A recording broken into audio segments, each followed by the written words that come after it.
Now I'm going to ask you some general questions. Let's talk about what you do. Do you work or are you a student?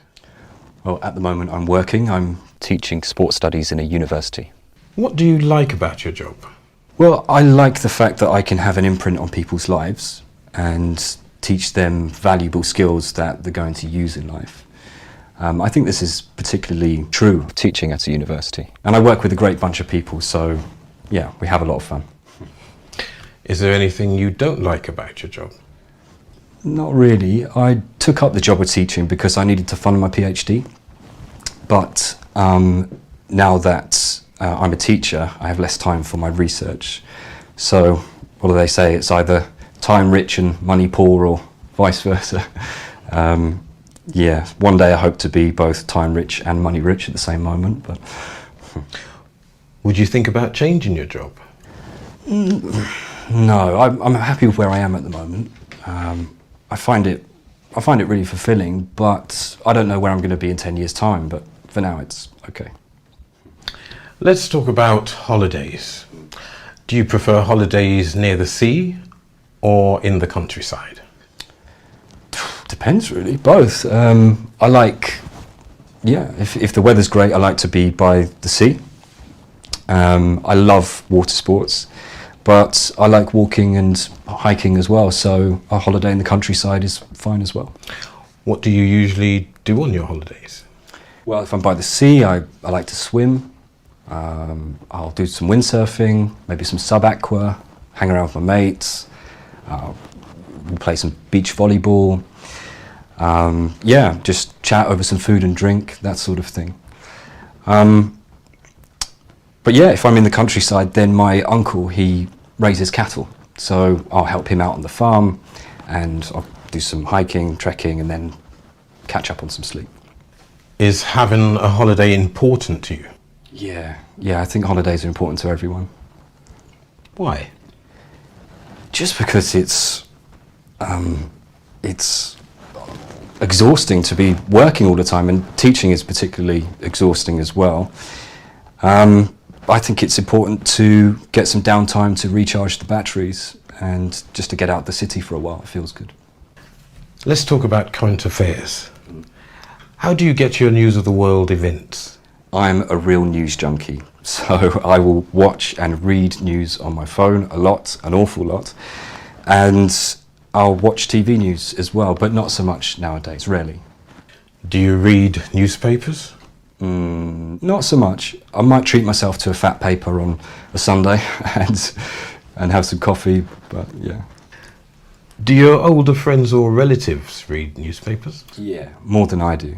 I think they've just got into the habit of reading the daily papers for years, and yeah, I've tried to tell my parents to stop reading the dead tree press, but they won't listen to me.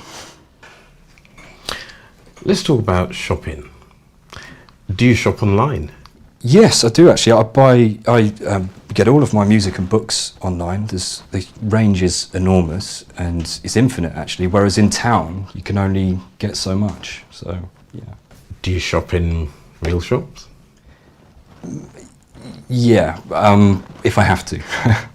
Yeah, I don't enjoy shopping, but I don't like shopping for clothes either online, because it's just annoying if you have to change the fit or the colour or anything like that. You've got to send it back.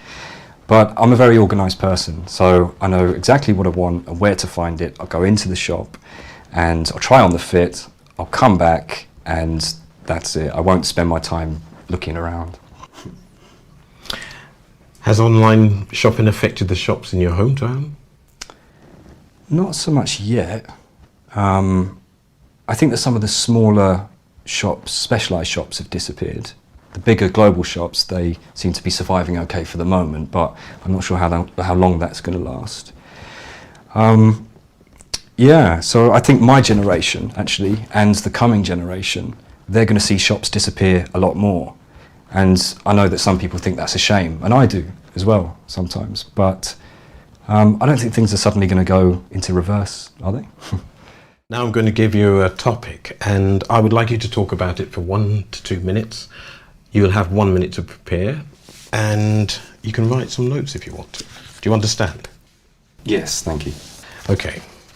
Here's your card and some paper to write some notes. I would like you to talk about an important invention.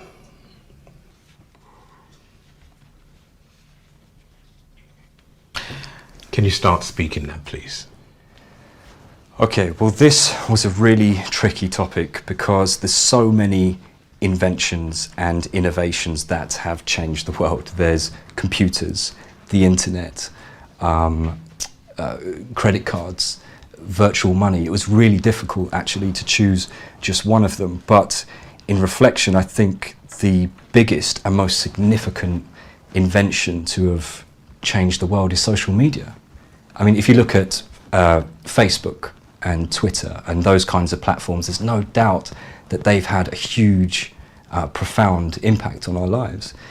And the good thing is that with the coming of a global world, we're now able to communicate with friends and family across the world instantly. I mean, I think that's wonderful. And also just for things like birthdays, that's really handy to have as well, just to be updated with things like that. But I just wonder if, in reflection, if the disadvantages and drawbacks to social media aren't outweighing the benefits. So if you think about the number of people who have posted things online and comments and photographs, and then as they get older they suddenly regret that picture of themselves being up there. So yeah, I think there's definite disadvantages. Also, it can just be used as a platform for people to get at each other. So attacking politicians or bullies at school or celebrities based on something that they've said, so yeah. And then there's the playing around with our personal information to manipulate political elections. I mean, that is frightening. Let's talk about mobile phones. Do you think people spend too much time on the mobile phones, for example? Definitely.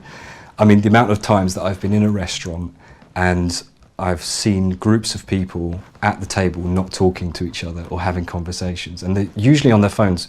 Any other negative effects? Yes, but less seriously. So how many times have you been walking down the street, right, and then you bump into somebody because they've been checking their mobile phone? How can people limit the time they use on their gadgets?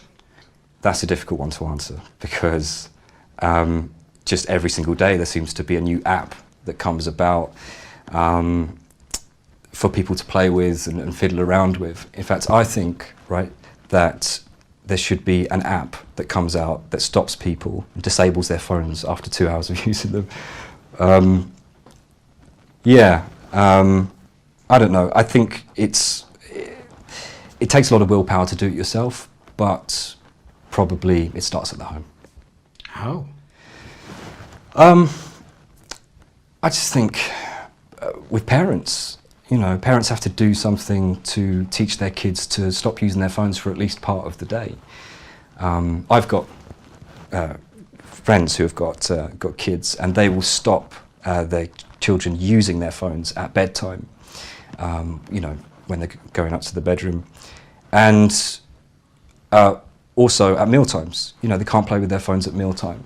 So I think that kind of early training is important. Do you think the level of quality of communication has improved with the use of mobile phones compared to, say, 50 years ago? The quantity has increased, but I'm not sure about the quality. If you look at grandparents who, they had phones in their house, but bills are really expensive, so they wouldn't just chat on the phone. They would use their phones in an emergency, or for important information and messages and that sort of thing. How is that different from now? Well, just that mobile phones nowadays are really cheap to use. So, yeah, I mean, I'm sure you've seen people in supermarkets usually men, I admit, who will be checking up their something online, you know, usually a packet of cereal or something, which one to have. And there's the ubiquitous, you know, I'm on the train. So the quantity of communication has improved. The quality is difficult to define. I mean, you could argue that conversation and phones have become more trivial nowadays. And in the past they were taken more seriously. But then, I don't know, who's to say, you know, there's no harm in trivia. And the people that are watching, you know, or listening might, you know, they might think that it's trivial, but maybe not to the people who are actually talking. So, yeah, I think it's a difficult one, but I think that the jury's still out on that one. Thank you. That is the end of the speaking test.